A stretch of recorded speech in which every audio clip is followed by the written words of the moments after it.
decided to become how do you say, garbage man, who drives in the back on the trucks, right? Because it's great, sure, to be allowed to drive on the back on the trucks. So that was not given by birth.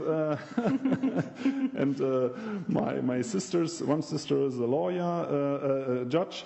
My brother is a lawyer. The other sister is working in Gabon, but for the Foreign Office. So I don't know where it comes from. Perhaps I'm something like the green sheep of the family.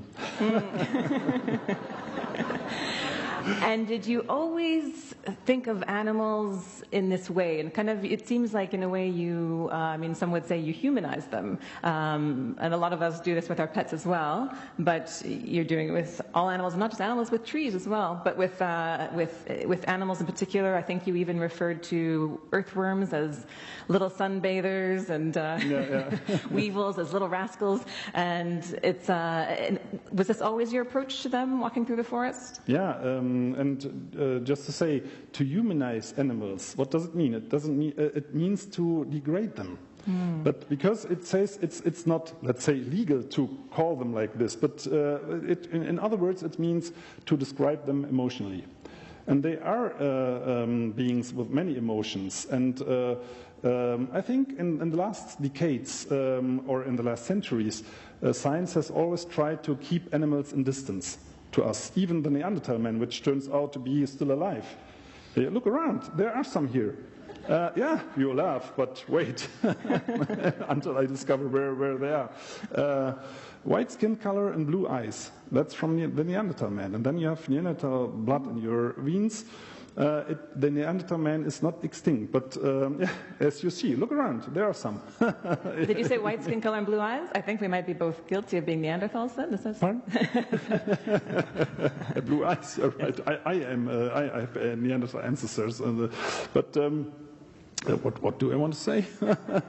Humanizing animals. Yeah, humanizing animals. And that's, with the Neanderthal man, you can see how science always tried to keep other species, even if the Neanderthal man, if scientists are not sure if there is a different species now, but they try to keep even the Neanderthal man into distance. And I think the latest discovery was 3 or 4 years ago, weeks ago.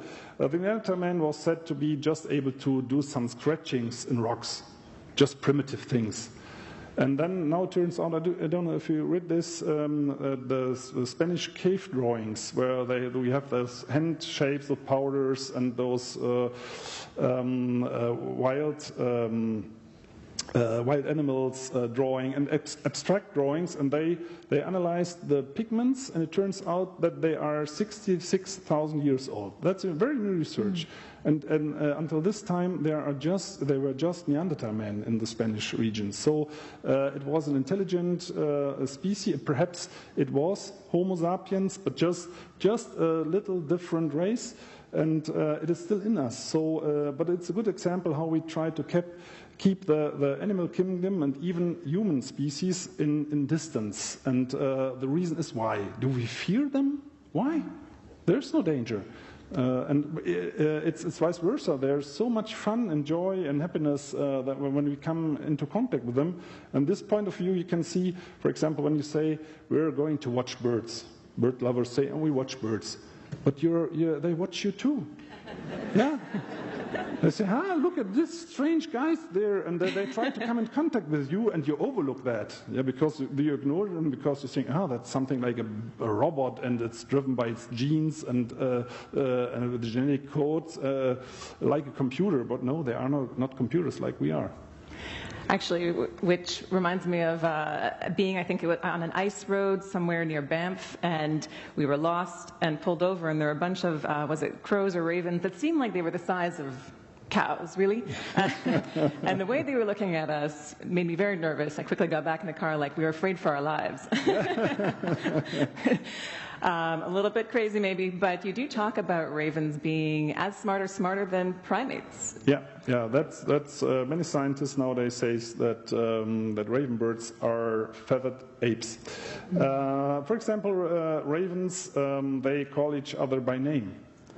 And so far, I think there are about 80 different calls, let's say words, discovered. And when they form lifelong partnerships, they have friends. For example, when they have seen friends not for years, and those friends are coming back, they greet them in a high voice because they know, that's, let's say, Peter coming back, or I don't know in Ravish, so I have to humanize them. And when someone comes back they don't like, they greet those birds in a low voice. And that's exactly what we are doing. It's exactly the same. So watch what's going to happen when the next time we visit friends, how you will be greeted. then you know if they are real friends. Peter. I'm so sorry for that. Your book is just jam-packed with fascinating stories and all kinds of surprises. I mean, just small things like thinking about how rats dream about figuring their way through a maze and so on. And considering we had a rat problem in our neighborhood, I felt a little bit guilty about the fact that our downstairs neighbors put traps down. Okay. But I wanted to ask you, with the